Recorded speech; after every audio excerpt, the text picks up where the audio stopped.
Never saw a man meet death with finer courage. Don't let her stay in there too long.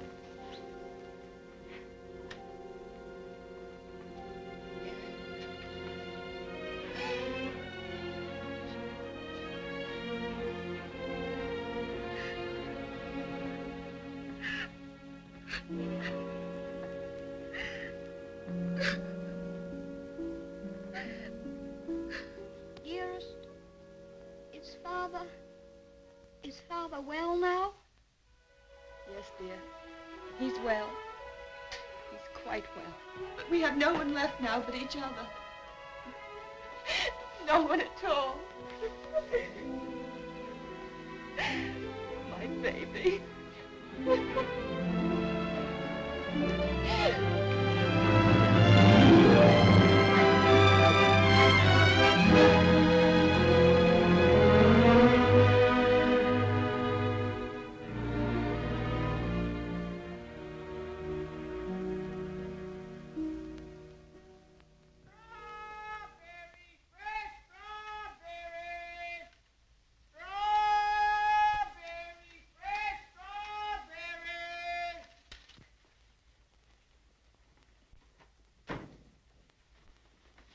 He'll be pleased, Mary, won't he? Ah, the darling.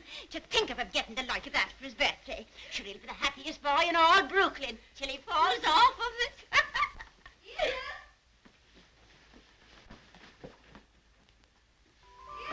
All right, Ceddie. Oh, dearest, look. Mary's brother, Michael, has made it for me. And Mary's given me this book. It's The Adventures of Robin Hood and His Merry Men. Listen. Back, varlets, touch maid Mary at your peril. However many you be, I defy you all. See, dearest, you're maid Marian, and I'm Robin Hood. They crowd around you. I'll never leave your side, however many there are. Oh. Now, dearest, you cry out, help me, Robin Hood. Help me, Robin Hood. Help, Help. Varlets, now I've got... Help! There. Oh. Isn't that... You like it? Oh, my... Of all the events in my life, this is the most magnificent. Do you really like it, darling? It's what you wanted? It's exactly what I wanted. Oh, I do hope it is. Only you will be careful, won't you, and not let it run away with you or anything. I suppose I'm about the safest bicycle rider in the whole of Brooklyn. Do you mind that now, huh? No? Can I ride it now, dearest? Can I go now? Oh. I can't wait 1 minute. Mr. Hobbs has to see it, and Dick. Can I go now, dearest? At once? Yes, dear, only do be careful. Oh, dear. There we are. Oh, it's so beautiful. Let's go. Ceddie, do be careful of the streetcars. You should get off the sidewalk. Wait a minute. Yes. Goodbye, dear. Goodbye. Oh, be careful, oh, be careful, oh, be careful. Good morning, Mrs. McGillicuddy. Good morning, Ceddie. A very good morning. How are your bones today, Mrs. McGillicuddy? Oh, none too good after the rainstorm yesterday. Oh, they ached last night something cruel. Ties me up in knots, the rain does. Does it? How very peculiar. But it's a fine day to go bicycle riding. Oh, I suppose so. For them that has bicycles and can ride them. I suppose everybody who has a new bicycle will take it out and ride it today. Glory be to goodness, and whose bicycle might that be? It's mine. It's my birthday present from Dearest. Oh, it's a daisy show. Fine enough for the president to ride. And it has all the latest improvements. Oh, sure it sounds like the bells of St. Patrick. Sure, it's the luckiest boy in the world, John. Well, I'll have to be going. Oh, I nearly forgot. Please choose my apple now, Mrs. McGillicuddy. But would you mind keeping it for me until I get there? Sure.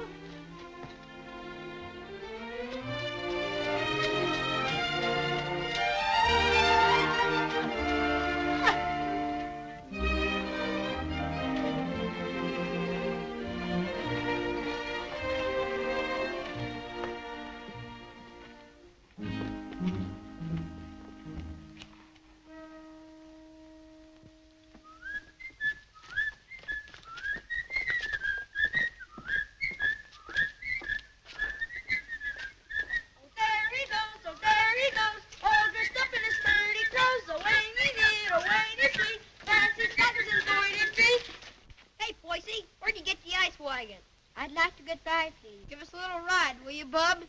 I'm sorry, no.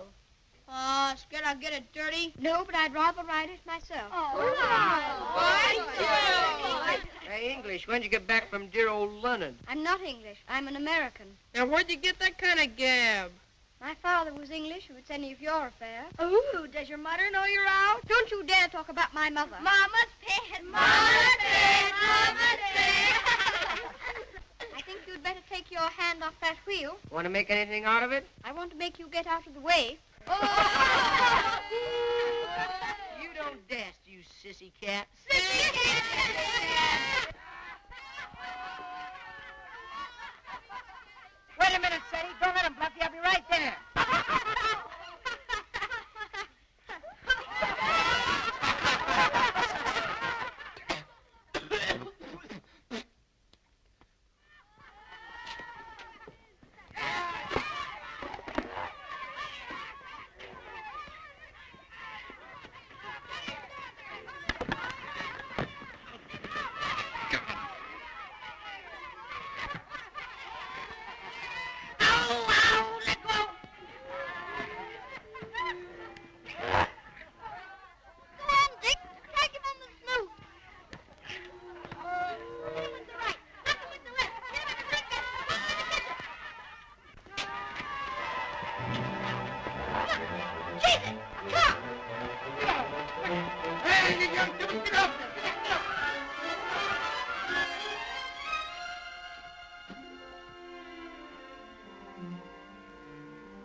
Oh, why couldn't that copper leave us alone? We had him licked.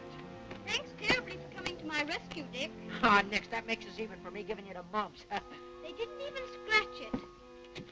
Gee, Willikers, where'd you swipe that? Dearest gave it to me. Isn't it magnificent? It's a Lollapalooza. I want you to be the very first person to ride on it. Oh, thanks.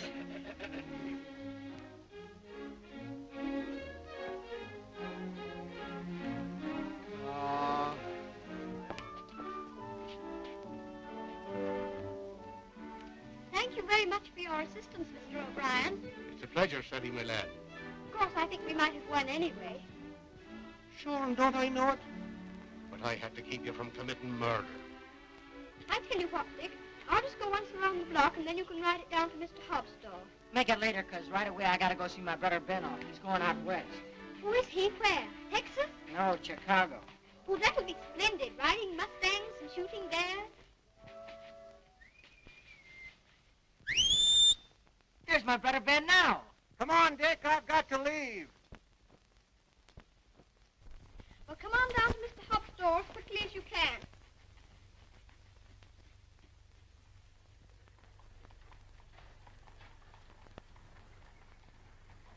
What do you say to a little birthday party? Ginger pop and cookies and some candy. That would be perfect, Mr. Hobbs. Only, Only? well, Dick's coming very soon. And I was thinking, if we could wait. I guess there'll be enough to go around. There's a lump coming, I think. Quite a big one. What are you reading, Mr. Hobbs? Ah, that's the way they go on now. British aristocracy. I've got no use for 'em. Earls and marquises going around as if they was lords of creation, wearing their coronets. Did you ever know any marquises, Mr. Hobbs? Or earls? I should say not. I'd just like to catch one of 'em inside here, that's all. I'll have no grasping tyrants sitting around on my cracker barrels. Perhaps they wouldn't be earls if they knew any better. Oh, wouldn't they, though? They just glory in it. It's in 'em. They're a bad lot. Here you are, Dick. Just in time for Ceddie's birthday feast. Gee, Manetti, ginger pop and everything. Here's to your health, Ceddie. Many happy birthdays. Thank you very much, Mr. Hobbs. Why, Mary. Come on home, darling. The mistress is wanting you. Oh, glory be. Would you look at your face? I'm very sorry, Mr. Hobbs, but I shan't be able to stay for the feast. Is there anything wrong with Dearest? Not at all. Sure, there's nothing the matter with her. What's happened, Mary? Now, don't be asking me any questions. Queer, strange things happening to it. If you'll forgive me, Mrs. Errol, you must not disregard the great position to which your son has fallen heir through the death of his uncle, your late husband's brother. But what it amounts to, Mr. Havisham, is that you want to take my boy away from me. Mrs. Errol, you must remember that I'm acting quite impersonally and simply as a lawyer of the Earl of Dorincourt. The Earl of Dorincourt disowned his son and has refused to recognize his grandson until now. Why should I give up my boy? Oh, I'm afraid I've been very stupid, Mrs. Errol. I should have told you. My instructions are that you shall accompany Lord Fauntleroy to England. Oh. However, I must remind you that Lord Dorincourt is not very friendly toward you. He's an old man and has always had very strong prejudices against America and Americans, and was bitterly opposed to his son's marriage. He's fixed in his determination not to see you. You live at the lodge, and a suitable income will be provided for you. The only stipulation is that you make no attempt to visit your son at the castle, nor even enter the park gates. There's your sister, Mary. Hello, Bridget. Why, what's the matter? It's Michael. It's worse. We've no money. We can't pay the rent. I don't know what I'm going to do. Now, Bridget, I've more important things to attend to. I wonder what your husband's wishes would have been in this matter. You knew my husband? Yes, I knew Captain Errol well and liked him, as everybody did. He was greatly attached to his old home. Yes, I know. He, above everyone, would have appreciated what this means to your son, the very great advantages he'll have. Yes, you're right. My husband would have wished it. Mr. Havisham, I must ask you to let me tell Ceddie about this in my own way and in my own time. He must never know his grandfather dislikes me. If he did, it would make it harder for them to be friends. Very well. Your son will thank you for this when he's a man. I hope his grandfather would love Ceddie. He has a very affectionate nature and has always been loved.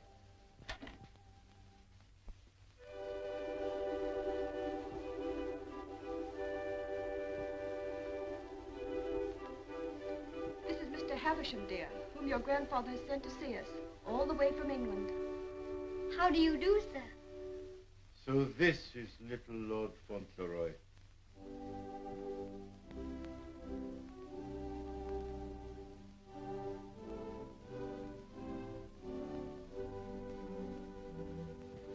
You see, dear, your grandfather has no more children now, and he's very lonely. So he wants us to go and live with him in England. Because he's an earl, and you are his heir, you will have a new name, Lord Fauntleroy. And someday you will be the Earl of Dorincourt. Oh, dearest, do I have to be an earl? None of the boys are earls. Can't I not be one? I'm afraid it can't be helped, dear. Just think, dear, soon we'll be starting for England. Do we have to go to England, dearest? I'd much rather not. Oh, what will Mr. Hobbs say?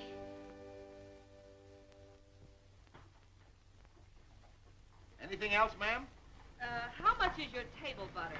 13 cents a pound, ma'am. 13. Why, the last I bought was only 12 and a half cents. That must have been last month. It's 13 today. Oh, indeed. Well, never mind the butter. Heavens and earth, if prices go any higher, we'll all starve to death. Nay. Good day, ma'am.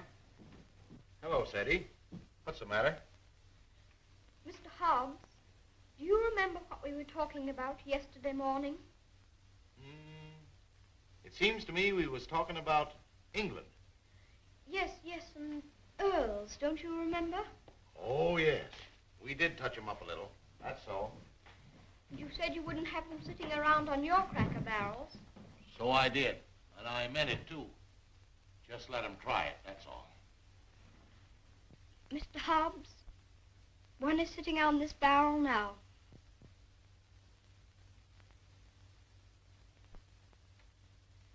What? Yes, I am one. Or I'm going to be. I won't deceive you, Mr. Hobbs. It's the heat.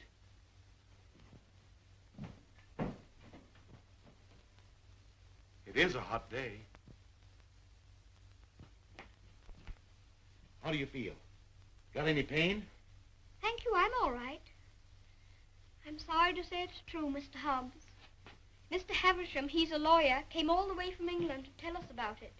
My grandfather sent him. Who is your grandfather? I couldn't very easily remember it, so I wrote it down. John Arthur Molyneux Errol, Earl of Dorincourt.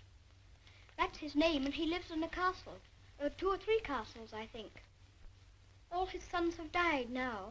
That's why I shall be an earl. Now I'm Lord Fauntleroy. Well, I'll be jiggered.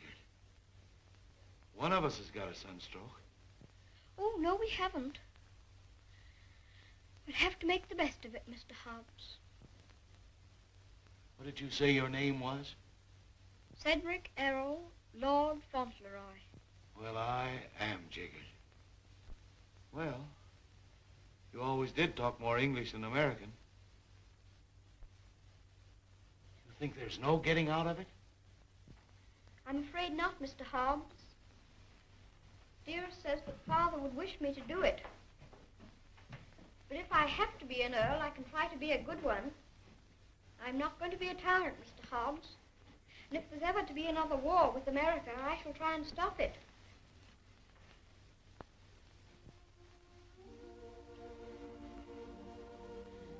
England's a long way off, isn't it? It's across the Atlantic Ocean. That's the worst of it. Perhaps I shan't see you for a long time. I don't like to think about that, Mr. Hobbs. Well, the best of friends must part.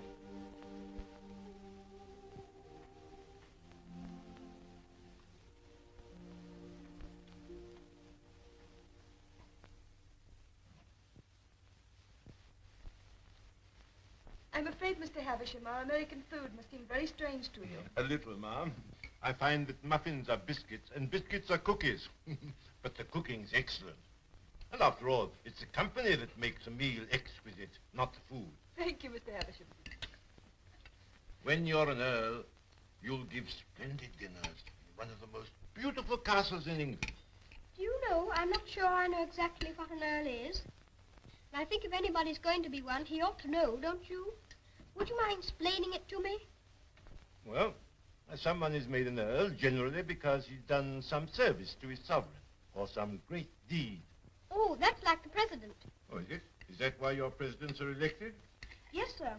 When a man is very good and knows a great deal, he's elected president. Then they have torchlight processions, and bands, and everybody makes speeches. I used to think perhaps I might like to be president, but I never thought of being an earl.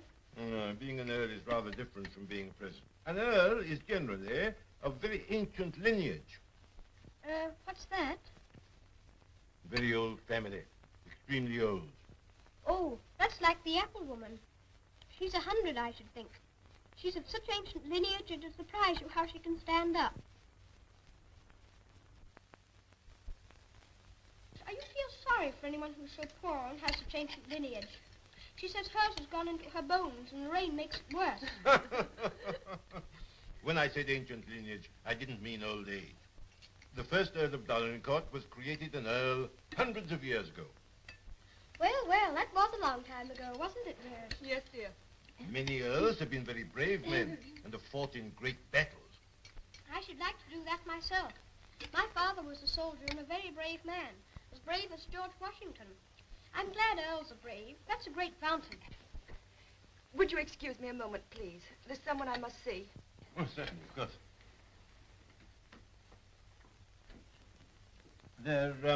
There's another advantage of being an earl. Some of them have a great deal of money. That's a good thing to have. I wish I had a great deal of money. Do you? Why? Well, there's so many things a person can do with money. If I were very rich, I'd buy the apple woman a little tent to put her stall in, and a stove. And I'd give her a shawl, because then her bones wouldn't feel so badly. And what else would you do if you were rich? I'd buy Dearest all sorts of beautiful things. Dearest? I call Mother Dearest because Father did. And there's Dick. And who's Dick? Dick's a bootblack. I buy him some new cloths and brushes. and a new sign and start him out fair. He says that's all he wants, is to start out fair. Is there anything else? Well, I think Mr. Hobbs would like a gold watch and chain. But what would you get just for yourself if you were rich? Isn't there one particular thing you've dreamed of having? Yes. A pony. But I suppose that would be too much to even dream about. I'm so sorry. A poor woman who was in trouble came to see me. Oh, is it Bridget? Yes, dear. I wish we could do something for her. She has 6 children, and her husband is out of work. He has inflammatory rheumatism, and that's the kind of rheumatism that's dreadful. Before I left Dorincourt Castle, the Earl said that if you expressed any wishes, I was to gratify them and give you anything you desired. Now, here are £5. In your money, $25. If you have any desire to assist this poor woman, I'm sure your grandfather would wish it. Can I have it now? Can I give it to her this minute? May I be excused, please, dearest? Yes, Ceddie. Bridget! Bridget, wait a minute. Here's some money. My grandfather gave it to me. It's for you. It's a great deal of money, Mr. Havisham. We've never had very much. I'm just beginning to realize the great power Ceddie will have. Such a child still. I'm a little afraid. I think from what I've seen of him, that you have nothing to fear. Oh, I hope not. He mustn't be spoiled by all these wonderful changes.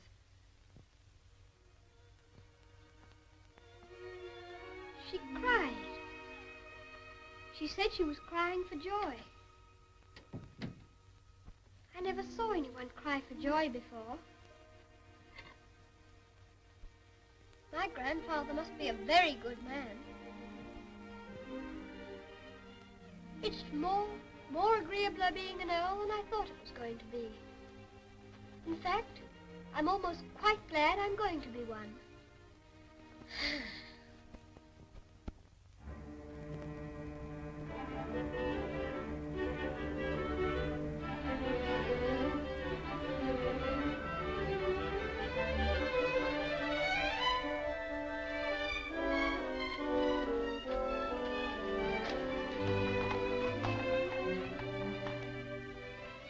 We always liked that little house, didn't we, dearest?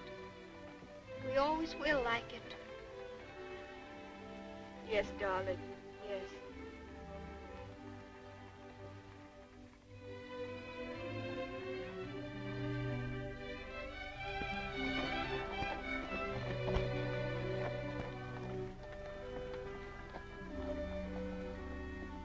I've come to say goodbye.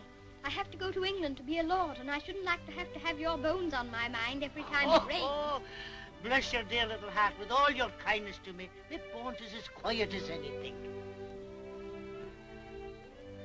Can I give you a kiss for love? Of course.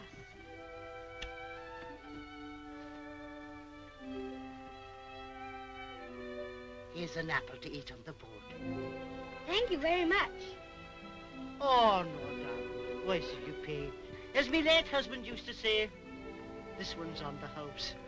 Thank you again. Well, goodbye. Goodbye, darling.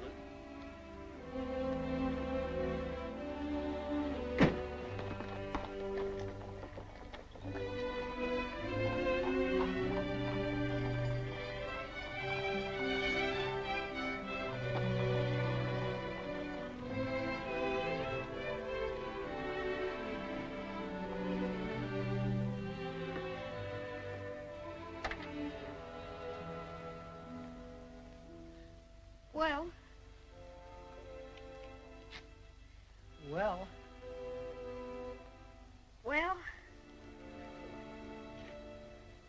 well, well, goodbye. I hope trade'll be good. Gee, if trade gets any better, I'll be rolling around in diamonds and pearls. That would be splendid, wouldn't it? I hope you have every sort of luck and happiness. Thanks, same to you, and I hope you think about us sometime when you're way over there, they say, on foreign soil. I'll think about you all the time. And I'll write to you. And you must write to me. Here's where you send your letter. Gee, I wish you wasn't going away.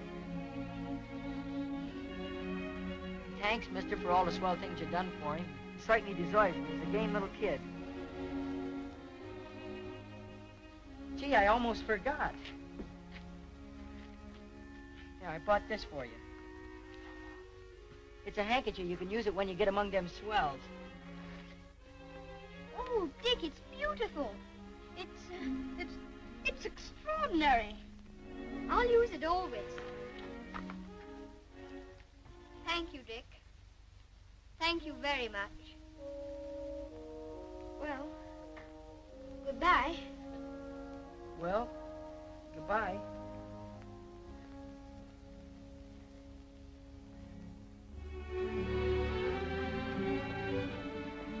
Would you mind very much not going in with me?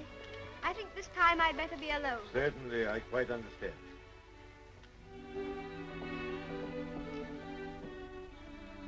This is for you, Mr. Hobbs.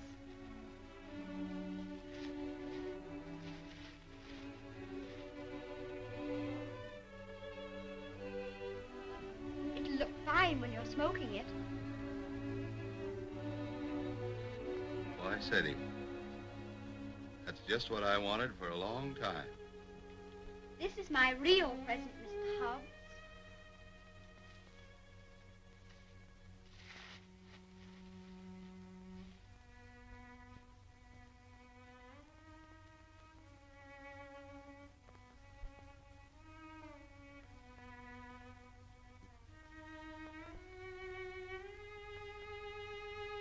There's something written on it, inside the case.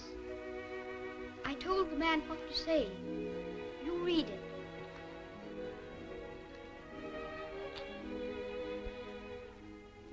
From his oldest friend, Lord Fauntleroy, to Mr. Hobbs. When this you see, remember me.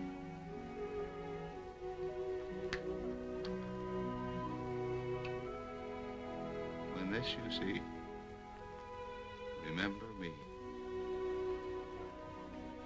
I don't want you to forget me. Oh, I won't forget you. Don't you go and forget me when you go over there amongst those British aristocracy. I shouldn't forget you, whoever I was among. I hope you'll come to see me. Perhaps my grandfather will write and invite you. You wouldn't mind him being an earl, would you? I mean, you wouldn't stay away just because he was one. Oh, I'll come and see you.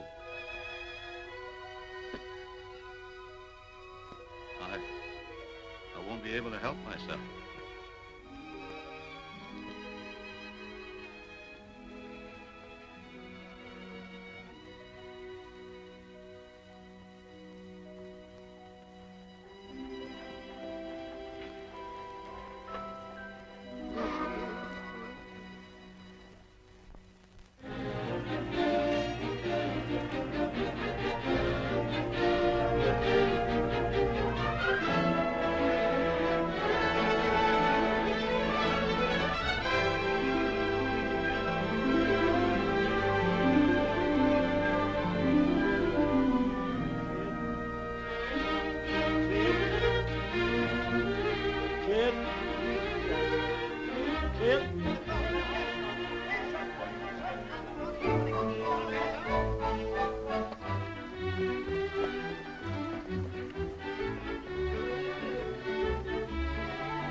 Is this Dorincourt Castle, dearest? No, this is Court Lodge, where you're... Here's Mary. We had a splendid time in London, Mary. I'm so glad you came before us, Mary. We don't feel so strange finding you here to welcome us. Ah, sure, 'tis a great happiness I wish you, ma'am, in your lovely new home.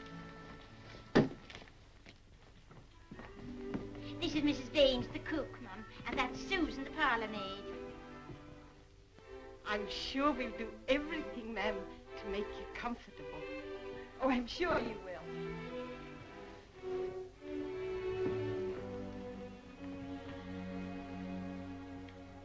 I must say goodbye. The carriage is waiting to take me to the castle. I must tell the Earl of your safe arrival. He needn't go tonight. I'd so like to have him with me my first night here. No, I'm sure Lord Dorincourt won't expect his grandson tonight. Tomorrow will be time enough. I dread so to tell him that we're not going to live together anymore. I'm a coward, I know, putting it off so long, but it's the most difficult and most cruel thing I've ever had to do.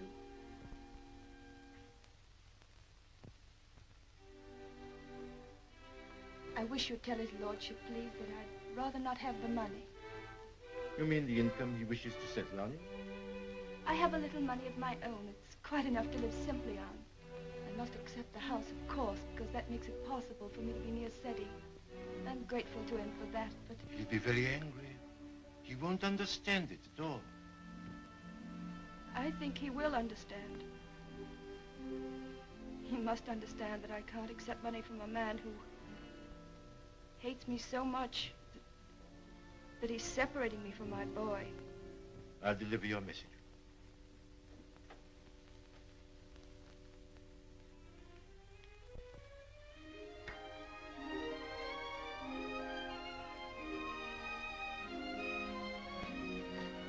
I think it's beautiful here. Don't you, dearest?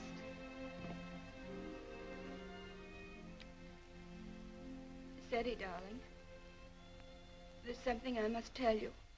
You're not going to understand it, I know.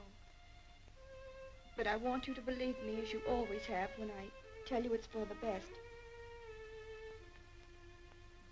Tomorrow, Mr. Havisham will take you to your grandfather, and you will live with him at the castle. But I shall not go with you.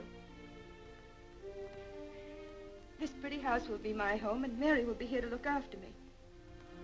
But, dearest, you don't mean... You can't mean that we're not going to be together, just as we've always been. Oh, no, I can't. I couldn't. I won't. I won't. Ceddie, you must be brave and sensible. If there are some things you can't understand now, you'll understand them later. It's best for you to live there. There are good reasons why it is. You mean you want me to go away from you? Of course not, darling. But now you're growing older, and we must trust, help one another without asking any questions. You know, Ceddie, your grandfather loves you, wants you to love him. He's so kind, he wants you to be happy and to make other people happy. But, dearest, I can't be happy without you. But you won't be without me all the time. I'm not far from the castle here. And you'll run in and see me every day. You'll love the castle. And there'll always be something new and interesting to tell me. And I'll have things to tell you. Oh, Ceddie, we'll have such good times together. We'll be finding things out, both of us. We'll be explorers. Yes. Like Mr. Stanley and Mr. Livingston. That'll be exciting. Every night, when it grows dark, I'll put a candle in the window to guide you through the jungle, Mr. Stanley.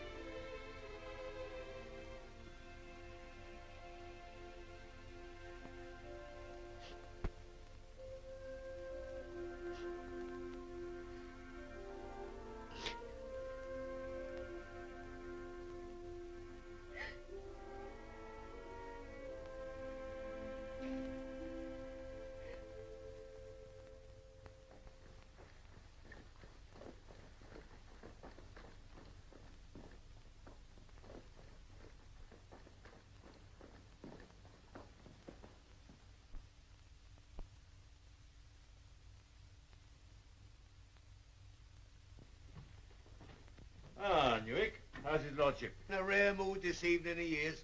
He told me to evict all the tenants if they weren't paid up. Oh, I dare say that'll be a job to your liking.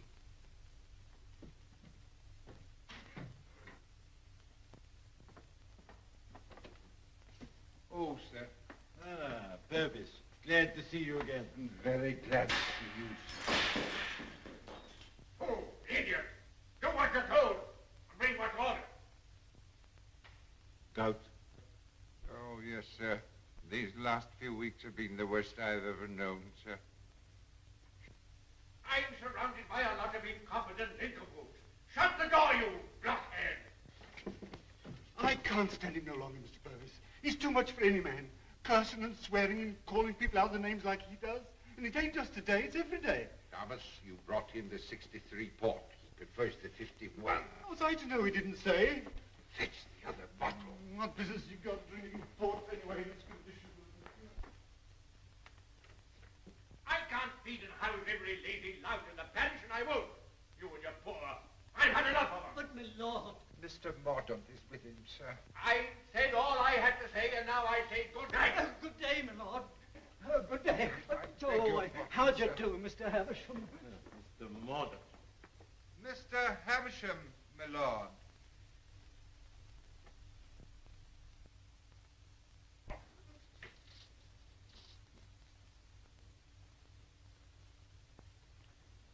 Well, Havisham, Lord? come back, have you? Put that cushion right for me, will you? I, careful.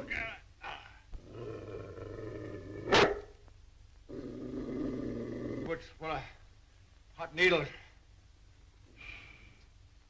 Well, what have you got to tell me? Lord Fauntleroy and his mother are at Court Lodge. They bore the voyage excellently and in good health. Ah. What else? His lordship remains with his mother tonight. I'll bring him to the castle tomorrow. Oh, go on. Tell me everything. What sort of a lad is he? Never mind about the mother. What sort of a lad is he, I say?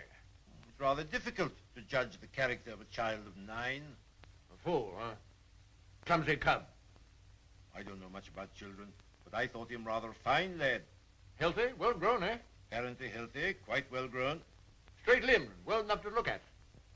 Rather handsome, my lord, as boys go. Ah. Although I'm scarcely a judge. I dare say you'll find him a little different from most English children. Oh, no doubt of that. American children are the most impudent and worst brought up in the world. I've heard that often enough. In his case, I would hardly call it impudence. The difference is, I think, that he's lived more with older people than with children. But I should call it a mixture of maturity and childishness. Exactly. Beastly, impudent, bad manners. That's what it is. I have a message to deliver from Mrs. Errol. I want none of her messages. The less I hear of her, the better. But this is rather an important one. She prefers not to accept the income you propose to settle on her. What's that? What do you say? She says it's not necessary. That as the relations between you are not friendly. Not friendly? I should say they were not friendly. Mercenary, sharp-voiced American. Lord, you could hardly call her mercenary. She's asked for nothing. Ah, all done for effect. She thinks she can wheedle me into seeing her. Thinks I shall admire her spirit, but I don't. She shall have the money sent to her whether she likes it or not. She won't spend it. I don't care whether she spends it. She shall have it sent to her. She shan't tell people that she's got to live as a pauper because I'm doing nothing for her. Huh?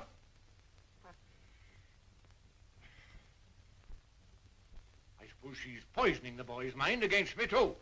No. I have another message that'll prove to you she's not done there. I won't care.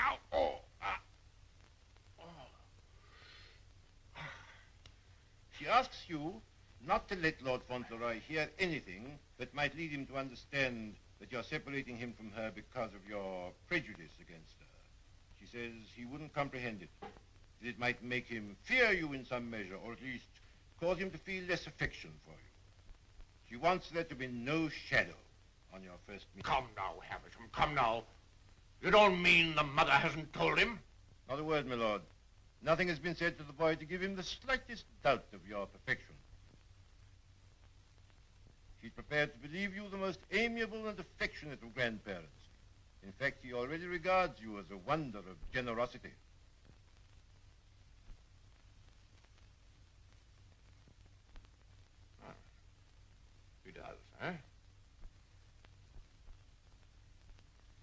I would suggest, my lord, that Fauntleroy's impressions of you depend entirely upon yourself. I make a further suggestion, that you'll succeed better with him if you take care not to speak slightingly to him of his mother. The boy's only 9. Nevertheless, those 9 years have been spent at his mother's side. She has all his affection.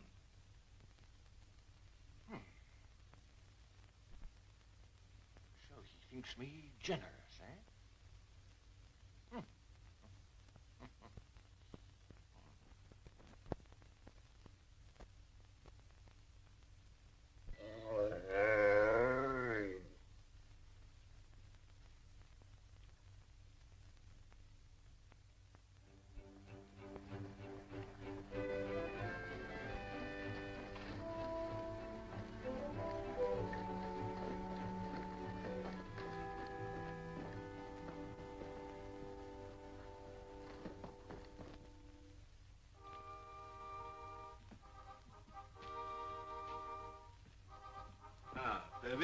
This is Lord Fauntleroy.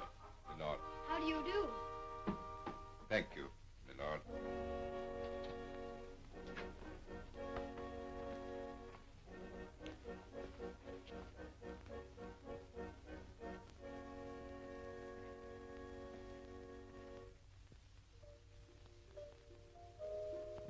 My lord.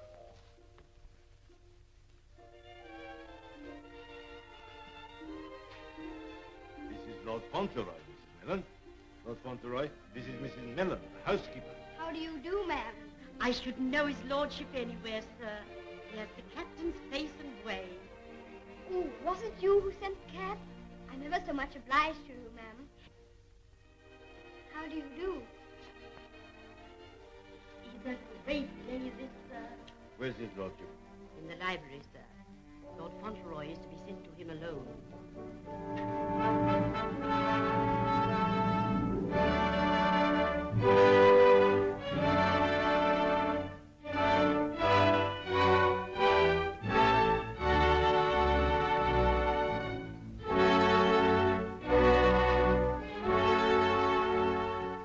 Lord Fauntleroy, my lord.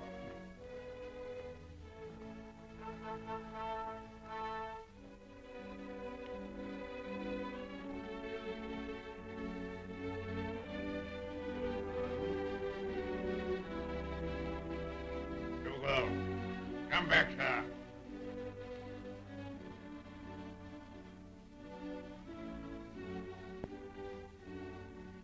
How do you do, sir?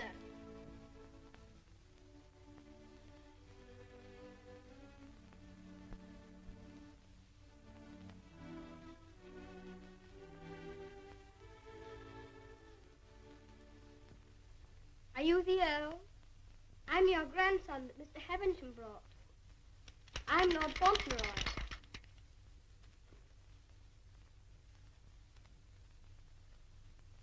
I hope you are quite well. I'm very glad to see you. Huh. You're glad to see me, are you? Yes, very.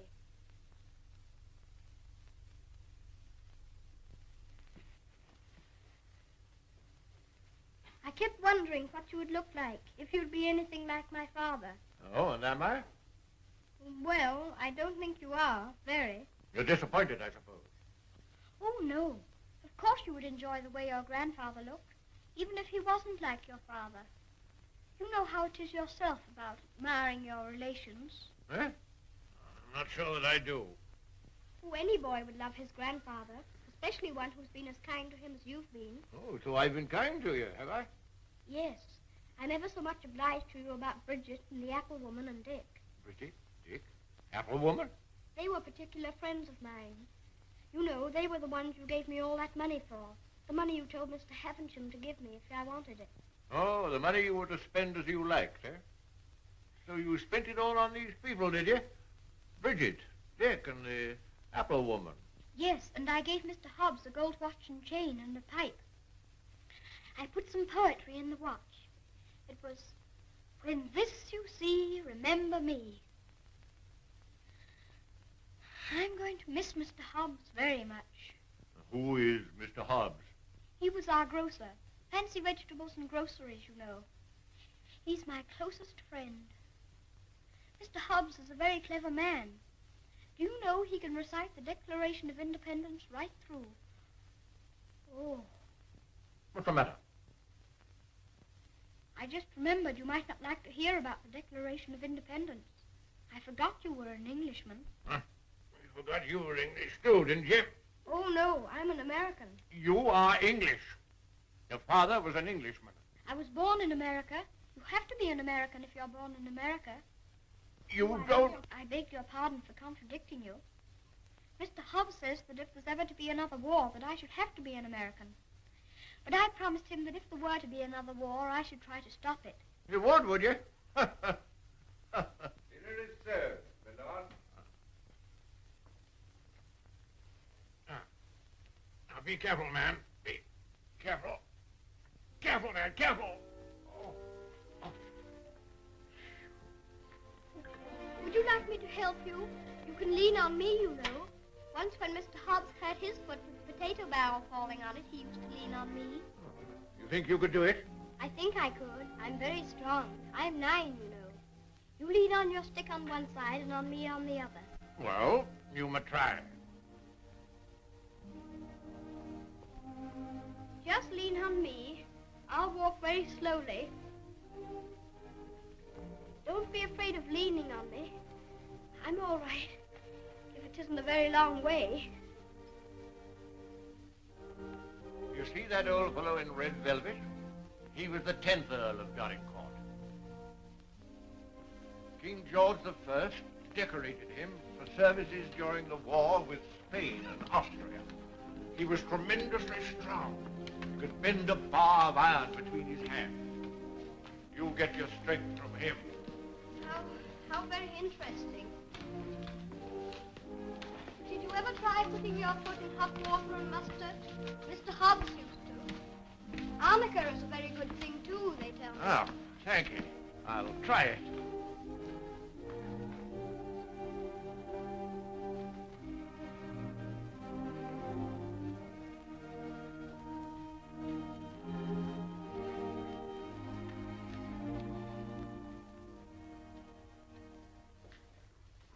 It is warm, isn't it? A person can't help getting warm in the summertime. Great heavens! What's that? It's a present from Dick. Isn't it beautiful? When this I see, I shall always remember Dick. Yes, I should think you would. It'd be difficult to forget him. Dick's a professional bootblack. You'd like him. He's so square. Square? Yes. He wouldn't cheat anyone or hit a boy under his thighs. Oh. Very pleased were they. Thank you.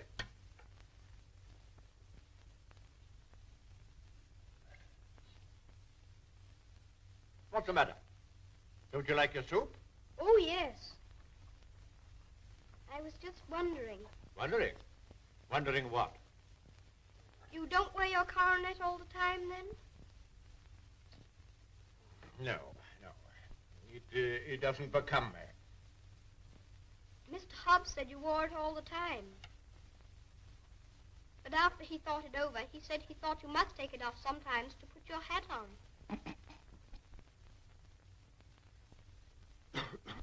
Yes, I take it off occasionally.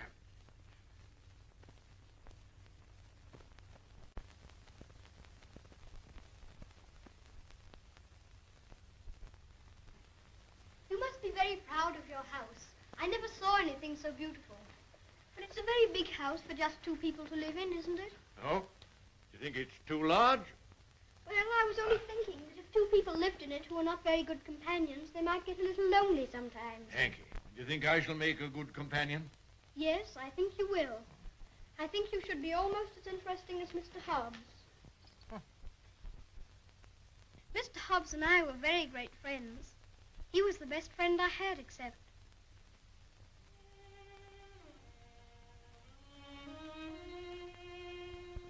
Fauntleroy, what are you thinking of? I was thinking of Dearest. Who is Dearest? She is my mother.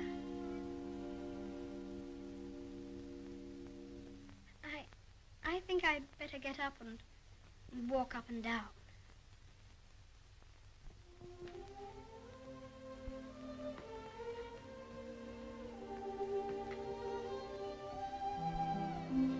He's a very nice dog. He's my friend. He knows how I feel. How do you feel?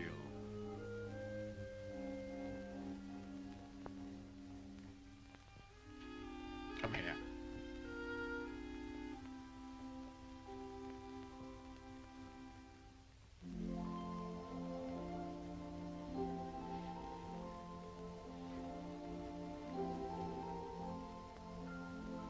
You see, I never was away from my own house before. It makes a person feel a strange feeling when he has to stay all night in another person's castle instead of his own house. But Dearest is not very far away from me. She told me to remember that. And after all, I'm 9, you know. And I can look at the picture she gave me. Look, you press the spring and it opens, and there she is.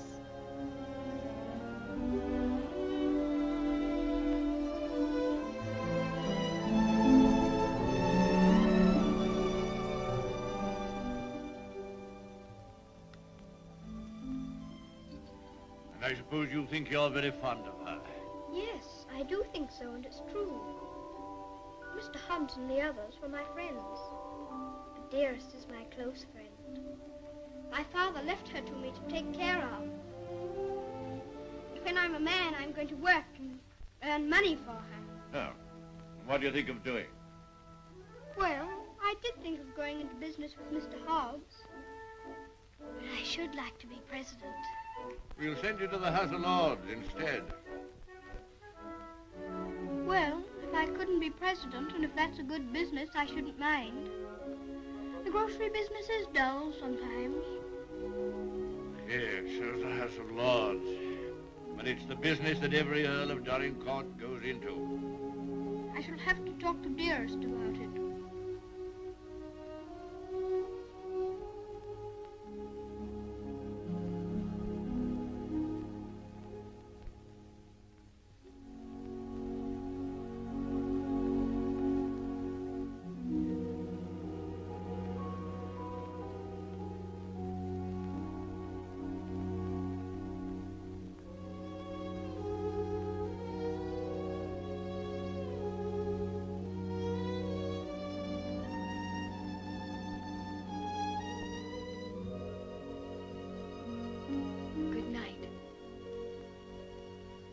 Keep you all the night. Morning, Thomas. Good morning, sir.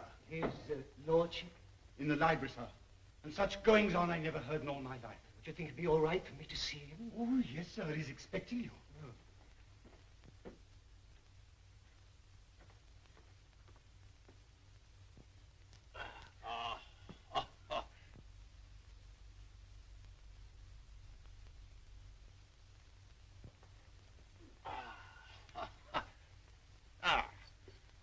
Morning, Mordaunt. Found a new employment, you see. Any good at marbles, Mordaunt? My muscles are a little stiff, my lord, but I'll see what I can do. Oh, pity about that. I'd forgotten about your age.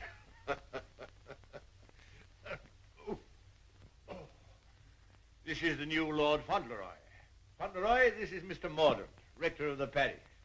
I'm very glad to make your acquaintance, sir. I'm delighted to make your acquaintance, Lord Fauntleroy. Well, what is it this morning, Mordaunt? Who's in trouble now? It's one of your tenants, my lord. Higgins of Edge Farm. York has told him that if he doesn't pay the rent, he must leave the place. He's a bad tenant. Always behind, York tells me. He's devoted to his wife and children. If the farm is taken from him, they may literally starve. That's like Michael. Huh? I forgot we had a philanthropist here. Come here. What would you do in this case? Well, if I were very rich, I should let him stay and give him things for his children. Nonsense. You're Lord Fauntleroy. Time you learn to deal with these situations. You can write, can't you? Yes, but not very well. Well, go over to the desk and write Newick his orders.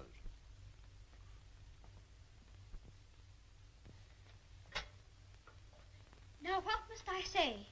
You must say, Higgins is not to be interfered with for the present.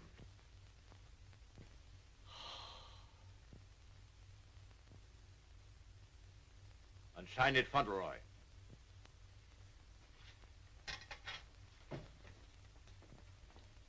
Do you think it will do?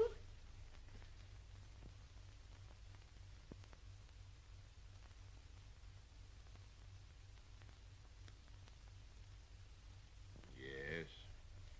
Higgins will find it entirely satisfactory. Mr. Hobbs always signed his letters that way, and I thought I'd better say please. Is that exactly the right way to spell interfered? Well, it's not exactly the way it's spelled in the dictionary, but... I was afraid of that. Yes, Higgins won't complain of the spelling. I think you must be the best person in the whole world. Don't you, Mr. Mordaunt? I shall write and tell Mr. Hobbs. Oh, what'll you tell him? I shall tell him I think you're the kindest man I ever heard of, and that you're always thinking of other people and making them happy, and that I hope when I grow up I shall be just like you. Just like me. There you are, Morden. Take that with you. I will indeed. This is good news. Thank you, my lord. Oh, don't thank me. Thank Fauntleroy. Thank you. Goodbye, sir. Goodbye.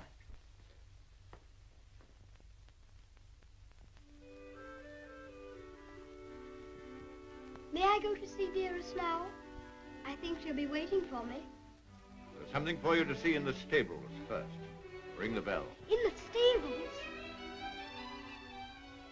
If you please, I'm very much obliged, but I think I'd better see it tomorrow. She'll be expecting me all the time. Very well. We'll order the carriage. And you don't care to see what's in the stables? Oh, I do, I do. Oh, it doesn't matter. It's only a pony. Pony? Whose pony is it? Yours? Mine? Yes. Oh, I never thought I'd have a pony. I never thought that. How glad Dearest will be. You give me everything, don't you? Wouldn't you like to see it? Of course I want to see it. I want to see it so much I can hardly wait. But I'm afraid there isn't time. You must see your mother this afternoon. You can't put it off till tomorrow? Why, she's been thinking about me all morning. And I've been thinking about her. Oh, you have you? I'll ring the bell.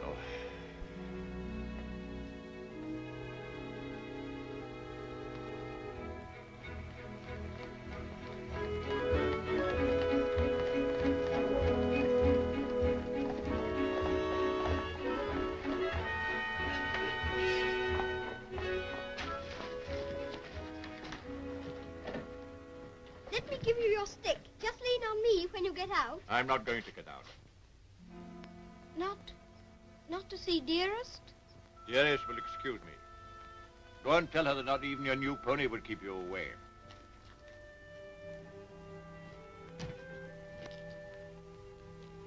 She'll be disappointed. She'll want to see you very much. I'm afraid not. The carriage will call for you as we come back. Drive on, Jeffries.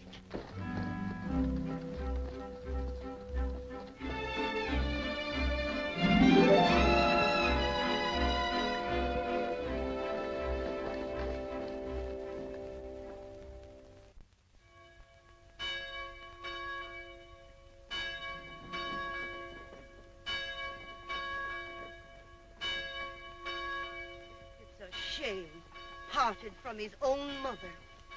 Cook at Court Lodge was telling Sarah she'd never have worked for a sweeter lady than Mrs. Errol. The letter was written by the little gentleman his own self, signed with his name to. Fauntleroy, as large as life. The little precious. Aye, that's the mother. pretty young thing, too. Good morning, ma'am. Good morning. God bless you, ma'am. Thank you. Good morning, ma'am. Good morning. It's his lordship coming to services. That's a new notion.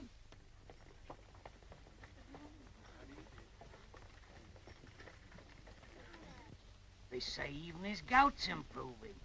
Look at the young lord. He's Captain Cedric all over again. He's the captain's self to the life. How glad the people are to see you. Take off your hat, Fauntleroy. They're bowing to you. To me? How do you do? Good morning, Will. God bless your lordship.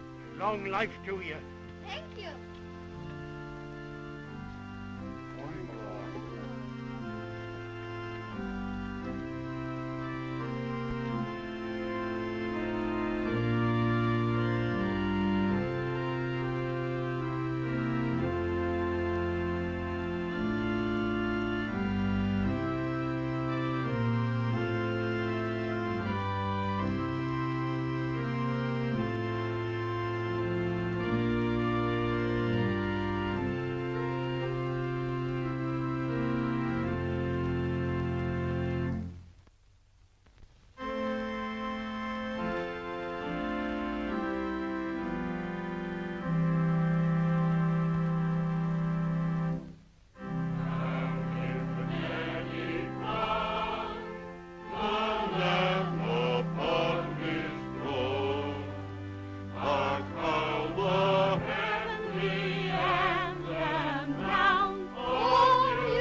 Some of your ancestors lived a few 100 years ago. Oh. Perhaps I got my spelling from them. Shepherd king of Israel,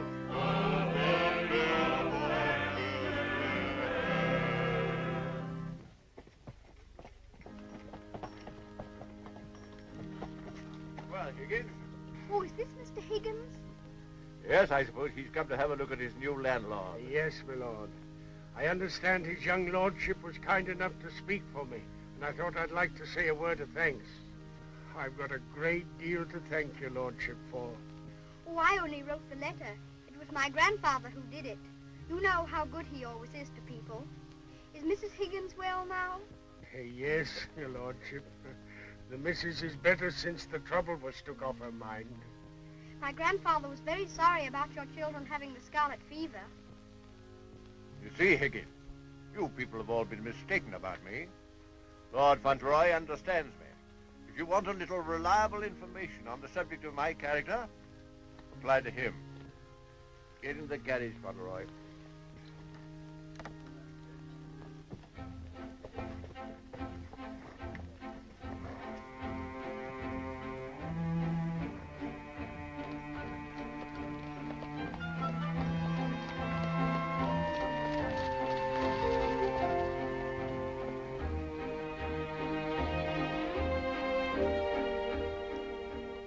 Your mother very much? Yes, sir. I miss her all the time. You don't miss her, do you? I don't know her. I know. And that's what makes me wonder. She told me not to ask any questions, and I won't, but... See her almost every day, don't you? Isn't that enough? We used to see each other all the time. And we could tell each other things without waiting. Well, don't you ever forget about her? No, sir. Never. I shouldn't forget about you, you know. If I didn't live with you, I should think about you. All the more.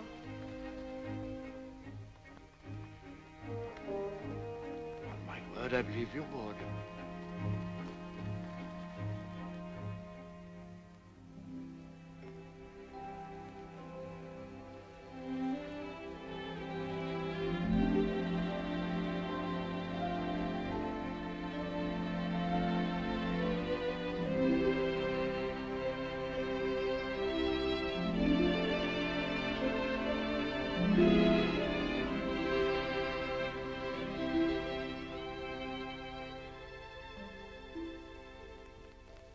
Such a good Earl, he reminds me of you. He is a universal favorite. Well, reminds me of you. Think of that now. He's known this Earl only a little while, and we was lifetime acquaintances. I don't know as I want him to be reminded of me by this Earl. They've been using influence on him, I bet you. You're right. They got twisty ways, those aristocrats. They'd wheedle their little finger around your heart as soon as look at you. All for their own purposes, mind. It's a pity they're making an oil out of him. Yeah. He would have been a shining light in the grocery business. A shining light. Do you know any particulars about that stuff like castles and oils? No, not much. Except they're haughty and mean. Sure is a Jim Dandy letter he wrote. Almost as good as seeing him. Only it ain't, of course. Oh, he was a plum daisy of a kid. I bet you sometimes he wishes he was back here. I do. You lonely? Oh, not so bad. Where you living now? Oh, me and two other fellas, we got a room in a lodging house. The other two fellas, they get drunk and fighting, but it's cheap. Oh, that's no sort of a place for a lad like you to be living. Now, look here. I got a clean, dry loft over my stable, and there's an old bed you can have. Why don't you come here and stay? Won't cost you a cent. Gee, do you mean that, Mr. Hobbs? Well, certainly I do. Yahoo! Gee, Mr. Hobbs, talking about oils. You ain't no oil, you're a prince. Oh, sure.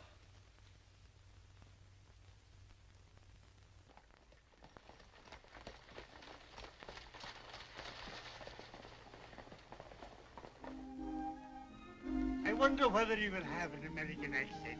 My dear, won't it be interesting if he has the Dorincourt eyebrows? When do we see the mother? Shh. I believe she's supposed to be kept in the background.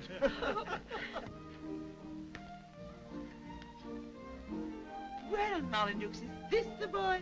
Yes, Constantia, this is the boy. Fauntleroy, this is your great aunt, Lady Lorridale. How do you do, great aunt? How do you do, young man? You're like your father. I loved him more than most people in this wicked world. Oh, did you know my father? Know him? Of course I do. Oh, then you must meet Dearest. She will enormously like to talk to you about him. You see, I was the only one she could talk about him to who knew him. And I was so small when he... Yes, Fauntleroy, this is your great uncle, Sir Harry Lorridale. How do you do, sir? Here you're fond of horses. I'll confess to you, Constantia, that what you'll probably see for yourself. There's a risk of my becoming rather an old fool about him. Becoming? By the way, the mother, what does she think of you? I don't know.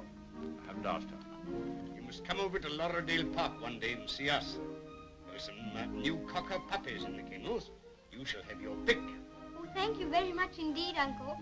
Only Dougal might be offended. You see, he's very fond of me, and I really shouldn't like to hurt his feelings. Hurt his feelings. That's a good one. Did you hear that, Connor? Hurt his feelings. This is Miss Herbert, Fauntleroy.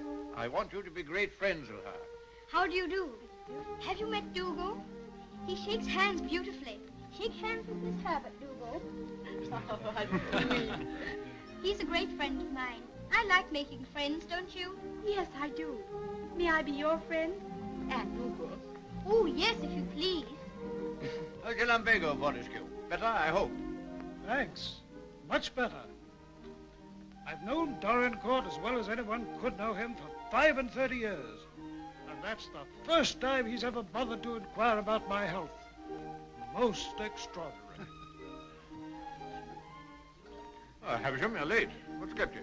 Beg your pardon, my lord. I was detained by extraordinary news. News? What? What news? Not now, if you don't mind. Later, my lord, later.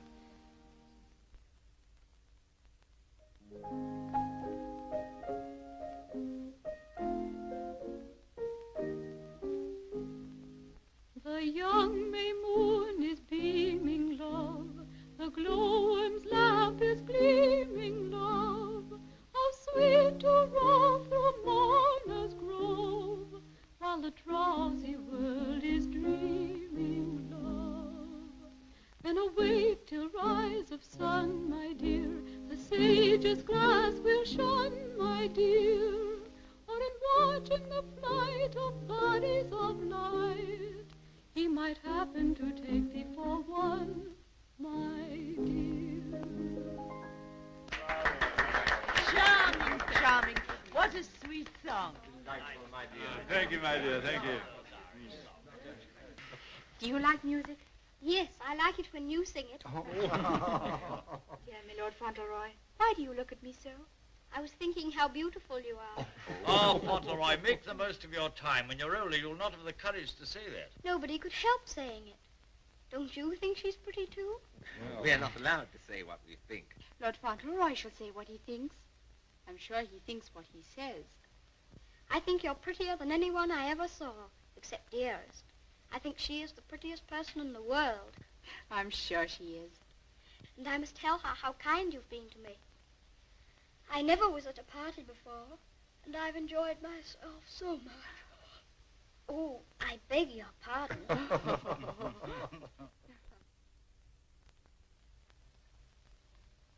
Good night, little Lord Fauntleroy. Sleep well.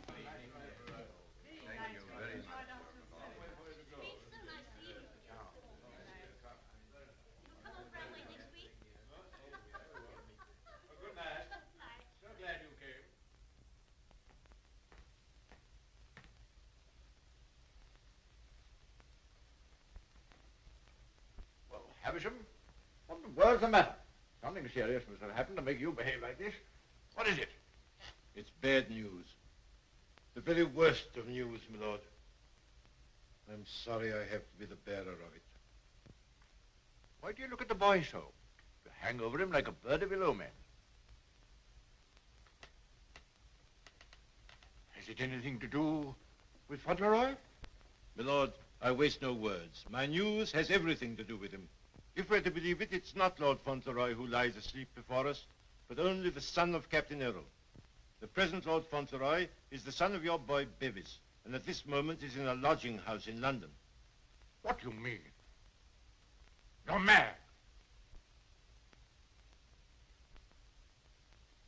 It's a lie. An abominable lie. If it's a lie, it's painfully like the truth.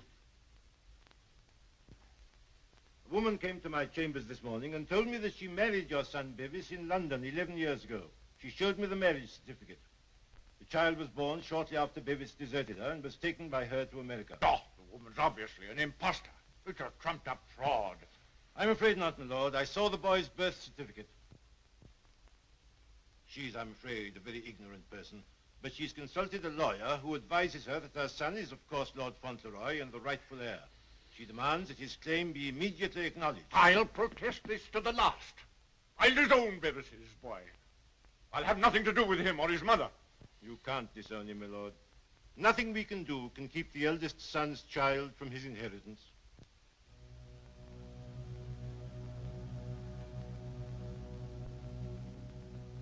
The woman you say is an ignorant, vulgar person, eh? She can hardly spell her own name. She's obviously uneducated and openly mercenary. And I objected to his mother. I suppose it's retribution. If anyone had ever told me I could be fond of a child, I wouldn't have believed them. I always detested children. I owe them more than most. But I'm fond of him. Oddly enough, he's fond of me. You know, Havisham, I'm not popular. I never was. But he's fond of me. Never was afraid of me. Always trusted me. Yes, Havisham. He'd have filled my place better than I filled it. He'd have been an honor to the name. You rang, my lord? Take Lord Fauntleroy to his room.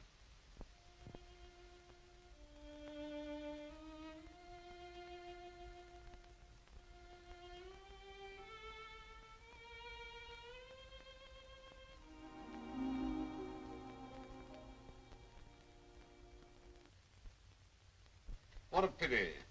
The boy's a thoroughbred if ever there was one. I suppose you may say it's a judgment on Molyneux. But that boy, the first human being he ever loved. Will Molyneux take the case to the courts, do you think? Can't tell, he's obstinate enough. Courts of the devil. You go in with your best suit, buckles on your shoes, and come out as nature made you. Bless my soul, Constantia. Whoever would have dreamed that I'd have felt sorry for the old boy? I wouldn't have minded our having a boy like that, Harry. Yes. Better luck for us, old girl, if we had. Huh? I'll tell you one thing. If his little lordship loses his title, the village loses the best friend it has. Aye, that's right. And I'll tell you another thing. It'll drive the Earl mad if this goes wrong for him.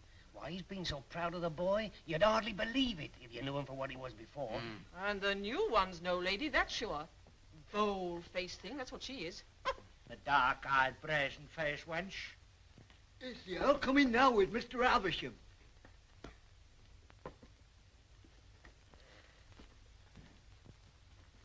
You've someone here calling herself Lady Fauntleroy. I want to see her. Aye, come the ways, my lord. This way, my lord.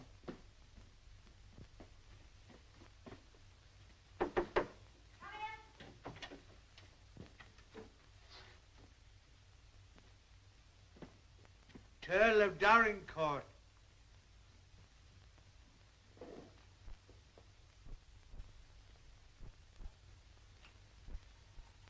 Pleased to meet you, I'm sure, my lord.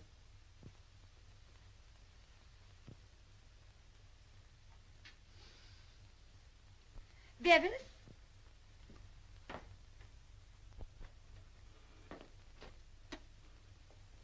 Go shake hands with your grandpa.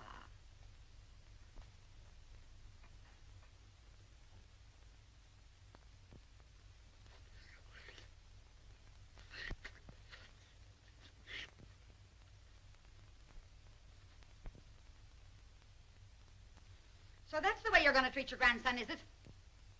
Ah, you needn't try to look so fierce about it. He's your grandson, all right. Yes, my lord. We have proof of the young gentleman's birth. He is the son of the late Lord Fauntleroy. Allow me to introduce myself. Joshua Sneyd, at your service. My card. I've already had the pleasure of making Mr. Havisham's acquaintance.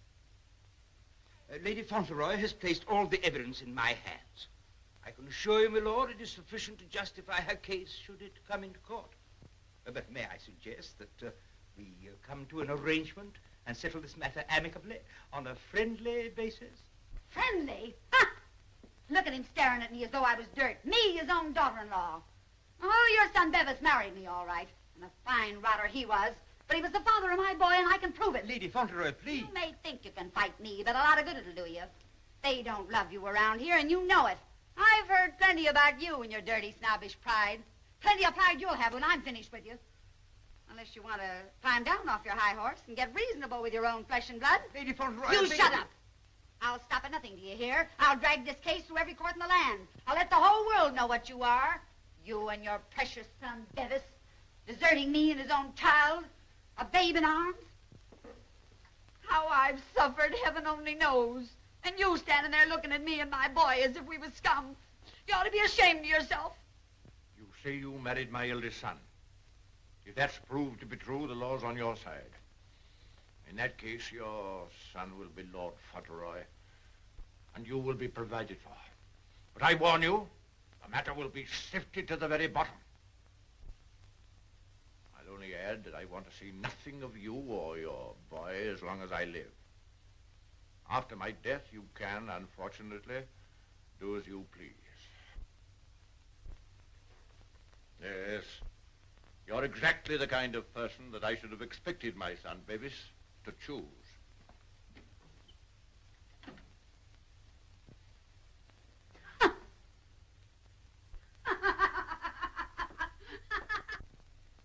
I'm afraid, Dorincourt, there can be no two opinions.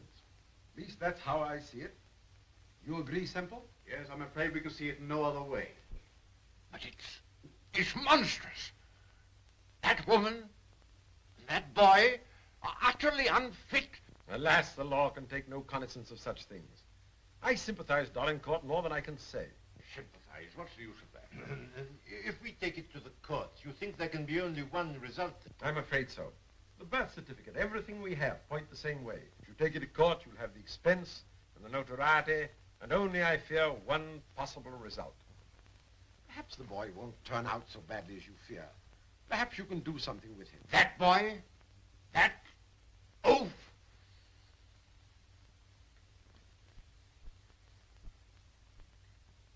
With the other one? Yes. I have no other course but to accept your judgment. Come, Havisham. Thank you, Lord. And you, Mr. Semple.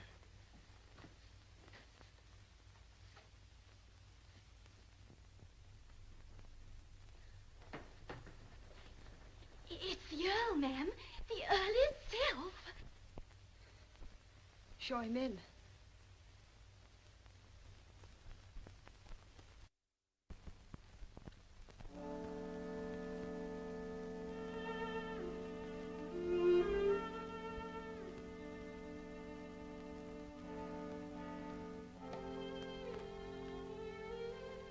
Mrs. Errol, I believe. Yes, I'm Mrs. Errol. I'm Lord Dorincourt.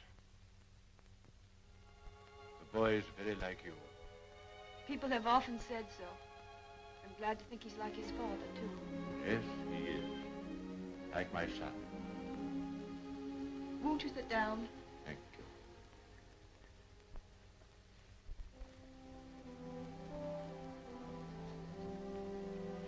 I've come to tell you that I've had the very best, the highest legal opinion. I'm sorry.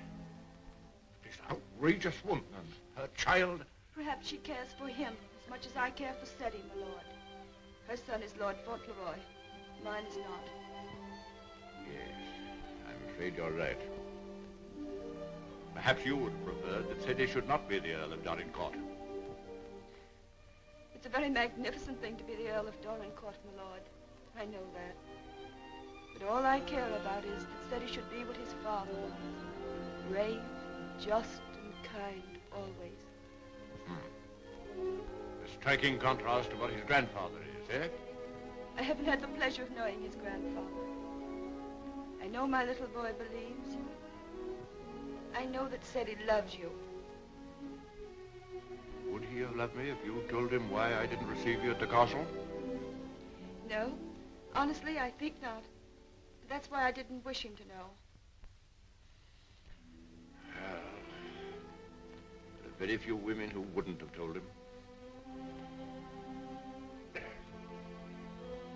Yes, Ceddie is fond of me. And I'm fond of him. I can't say that I was ever fond of anyone before. But he pleased me from the first. I'm an old man. I was tired of my life. But he's given me something to live for. More than that. More than that. I'm proud of him. I was satisfied to think that one day he'd be taking my place as head of the family. I'm miserable. Miserable.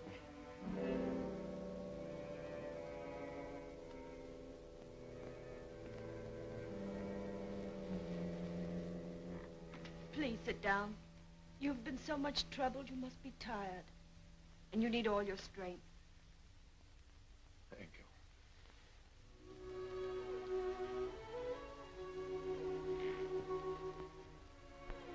Perhaps it's because I'm miserable that I've come to you.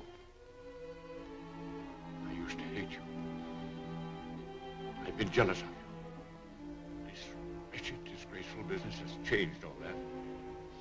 After seeing this repulsive woman who... Well, I felt it would be a relief to come to you.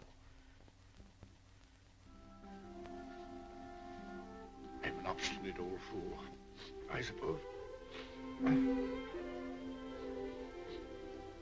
I know I've treated you badly. But I've come to you because the boy cares for you. And because I care for him.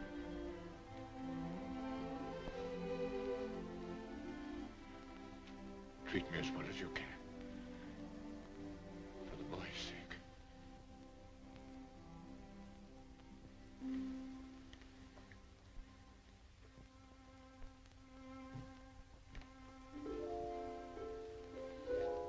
Whatever happens, he shall be provided for. Ceddie shall be taken care of now and in the future.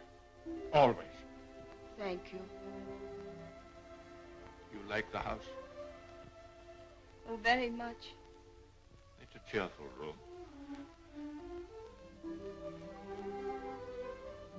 May I come back again and talk this matter over? As often as you wish.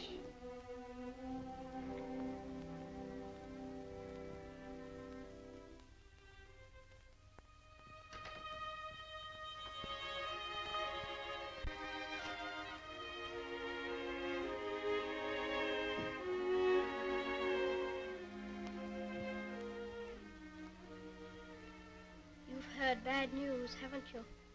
Yes. The worst. And I'm not Lord Fauntleroy anymore, am I? No. She's beaten me. Then the other boy, he will have to be your boy now, won't he?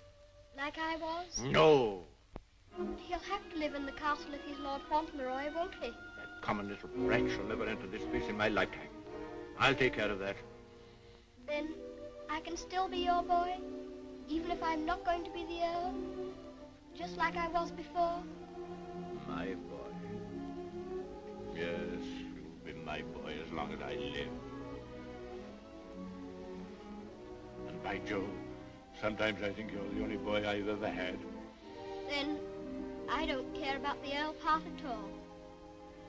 I thought, you see, that the one that was going to be the Earl had to be your boy. And that I couldn't be. I shall never take anything from you that I can hold for you. Come what may, you shall have all that I can give. All. And Dearest? Will her house be taken away from her? No. They can take nothing from her. Nothing from either of you. Come. Time you were asleep.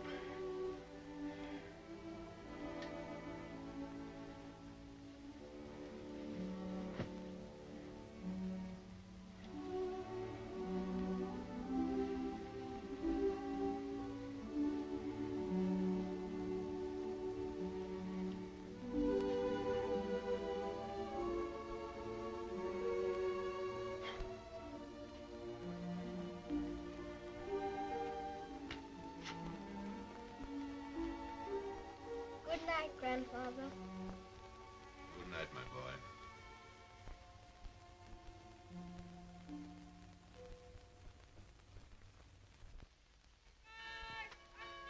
The aged Earl remains secluded in his castle and refuses to have any communication with the rightful heir.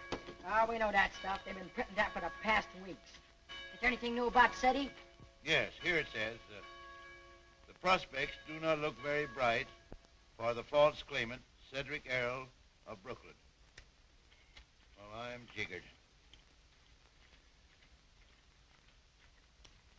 At last they've succeeded in robbing him out of being an earl. I thought you was against oils. So I am. Ain't it just like him? Cheating the poor kid out of his rightful estates. Now what's going to become of it? I know one thing. He done everything in a well for me, and he can always come back here and have half of my shoe shining business. Well, now I'll tell you, Dick. I'd always had it in my mind that Ceddie would come in with me someday. He'd be a shining light in the grocer business. The new Lady Fauntleroy was formerly an actress.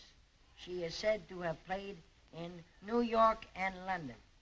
Continued on page 5. Here's a picture of her.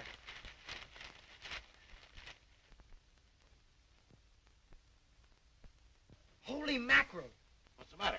Here, look at this. It's her. Her? She ain't no aristocrat, she ain't. I know her as good as I know you. It's Minna, Ben's wife. Your brother? Sure. You mean it's some kind of hocus pocus? Sure I do. Well, I'm jiggered. She was married before, but I never heard of her having no other kid but Ben's kid. You mean the one Ben went out to Chicago to look for? Sure. Maybe she had another kid in England. Maybe she did and maybe she didn't. We'd ought to do something about this. You're dead right we oughta. But we got to get the proper advice. Gee, I wished I knew Alderman Murphy. I know Alderman Murphy. You do? Yeah, come along. Let's go right now. Them Earls, they've always had a spite against us Americans ever since the Revolution. What a place. What a hole. I'm sick to death of it. Cooped up here, week in and week out with nobody to talk to. You're complimentary. I wasn't meaning to be. And grateful. You're getting your money, aren't you? Business is business, you know. Business. I'm sick of business. I want some fun. Why don't you go up to London for a while? London? Not on your tintype. Nothing but please that old devil up at the castle better than to see me clear out. Well, I'll stay here in this rotten country pub. You've lived in worse places in your time, I've no doubt. That's none of your business. You keep a civil tongue in your head or I'll hand you your walking papers. I wouldn't. What do you mean? Just what I said. I wouldn't try anything like that, Minna. I'm Lady Fauntleroy to you. Come in. Why, it's Lord Dorincourt. Why, this is a pleasure, a real pleasure, I'm sure. Won't you take it? Hello, Minna. Why, hello, Dick.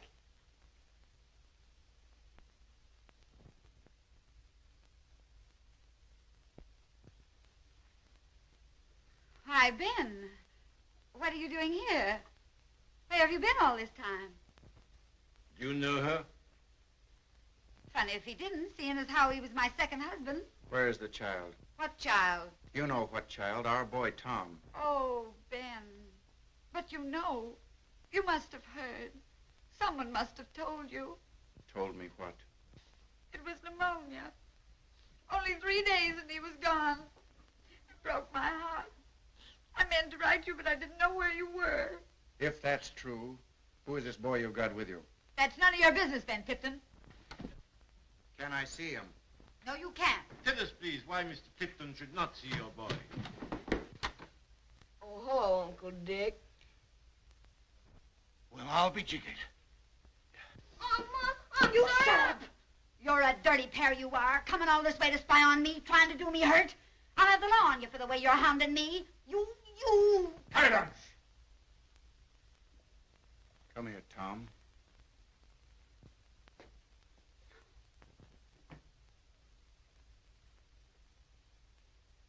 I knew nothing of this, my lord, I assure you. There's a little matter of a forged birth certificate.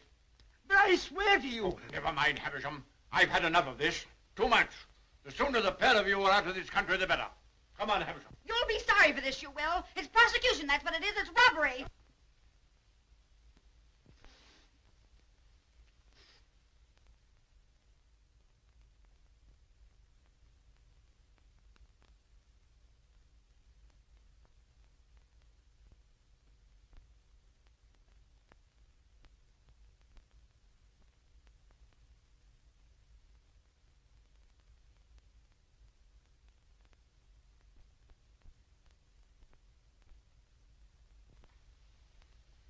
This will be somewhat in the manner of a museum, my lord? Well, not exactly a museum, Mr. Hobbs. They're portraits of my ancestors. Your ancestors? All of them? I'll be jiggered. Your great uncle, he must have had a family. Did he raise them all? I mean that they were earlier distinguished members of the family.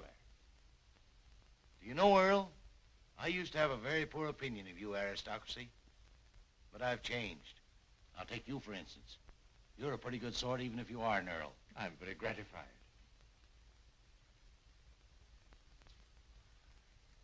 Bit gay, wasn't he? Yes, that's why I have the gout, Mr. Hobbs. Oh. And they was all Earls, and Ceddie's going to be one, and own all this. And he'll be worthy of it, Mr. Hobbs. Sure he will. All these Earls. You know, I wouldn't have minded being one myself.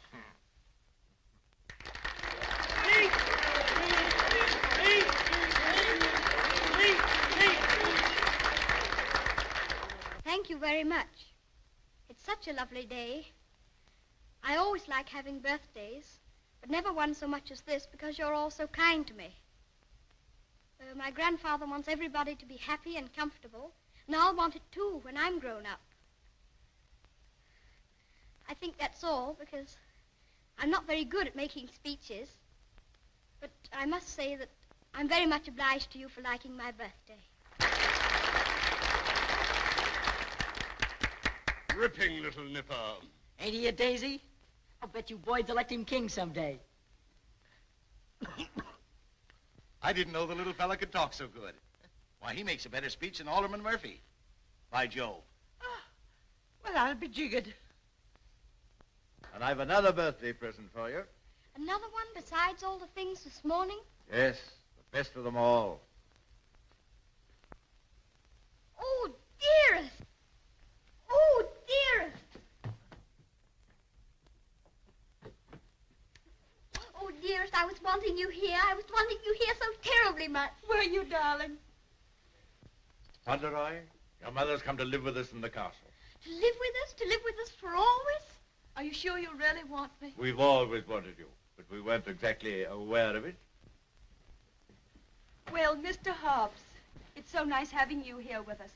I dread to think of you ever going back to America. Not to live there. Not to live there. America's a good enough country for them that's young and stern, but there's faults in it. There's not an aunt's sister among them. Nor an Earl.